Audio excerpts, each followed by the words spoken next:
So let's start off with the first question. Get it, and I'm so glad that the videos have helped you get past your ex-narcissist, but you still find yourself thinking, what if, because I truly loved her, I don't know what wasn't real.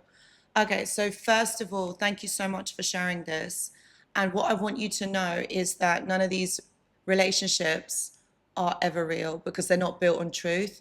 If you really think about it, and this is why we have the trauma bonds, okay, because we always end up loving, wanting to go back, okay, to that version of them who they were right at the beginning of the relationship, right? When they were love bombing us, when they put us on the pedestal, and they were giving us so much attention, so much adoration. Look, we are human beings. Every human being wants that, including the narcissist, because think about it, what do they do?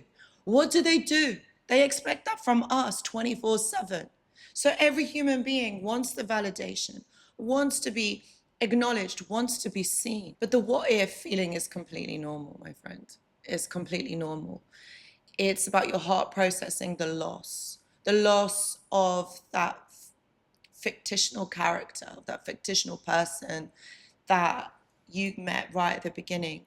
And this is the trap. This is ultimately the trap that keeps you hooked during that relationship, but also after.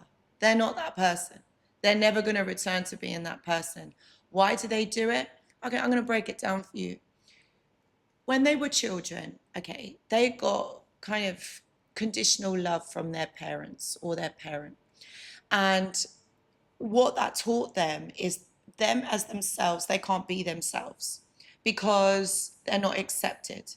Now, think about it. As a child, every single child wants the love, wants the nurture, wants their parents' attention. Okay. So they learned that if they mold themselves into something that their parents want them to be, okay, then they're going to be accepted. And it's very sad because that child had to kind of discard their own identity. It's almost like they had to abandon themselves and become the person that their parents wanted them to be. And that's the really sad part of it, because they were never accepted. Their love wasn't unconditional. They were not accepted as they are.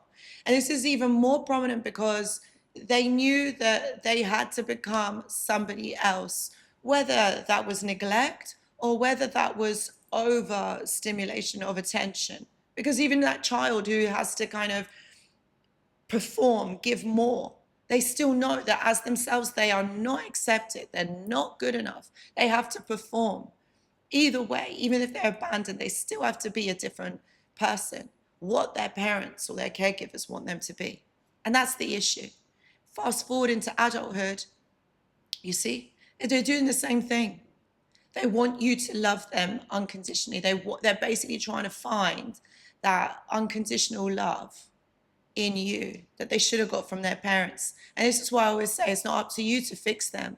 There is no fixing them, because that's something that should have been given as a child wasn't there. And it's never going to be, because you can't reverse time and put it right. Not for them. Not for them. And that is why we stay stuck in these trauma bonds, because we still keep wishing and hoping that they were that person. So that's why these relationships are not built on trust. They're not built on truth. And so how can you develop a relationship if it's not built on truth?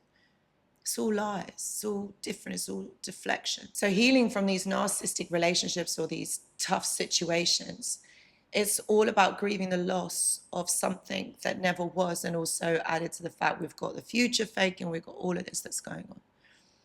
It never was. It never will be. And I think that's what we've got to grieve, that loss of that person, of the situation, but also the future of this relationship that you had hoped it to be. But if you're staying in hope, thinking that that person will change, that this will be different, then what you're doing is you're robbing yourself of your own future, because that person isn't going to change. It is never going to be different.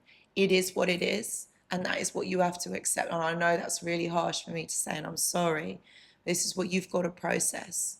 They're never going to be that person. They may be at the beginning with somebody else, but they can never truly be that. And no, they're not suddenly going to change because they meet someone else. That is such a lie that we are sold. That doesn't happen like that. If a person wants to change, they need to have awareness, and they have to have the motivation to want to change. And can you see the narcissist doing that? So my friend, be gentle with yourself. Take your time. Process these emotions, these thoughts, but know in the bottom of your heart, there's not much more or anything more that you could have done. You already are enough. You're amazing. Okay. And this person is just not okay. They have problems with interpersonal relationships. This is why they are the way that they are. And this is why the relationship has gone in this way. When it's true love, you're accepted, you grow, you build. All right. It doesn't have to be so hard, so difficult for things to happen. So this is what you've got to remember. This isn't about it being you. It really is them. You've got to choose clarity over confusion. Sometimes writing it down. Honestly, the reason why I push the journal club or the journaling so much because I know it works. It's just about you working it through, processing it through your mind. So my friend, I really hope this helps. I really do. Let me know in the comments how you get on.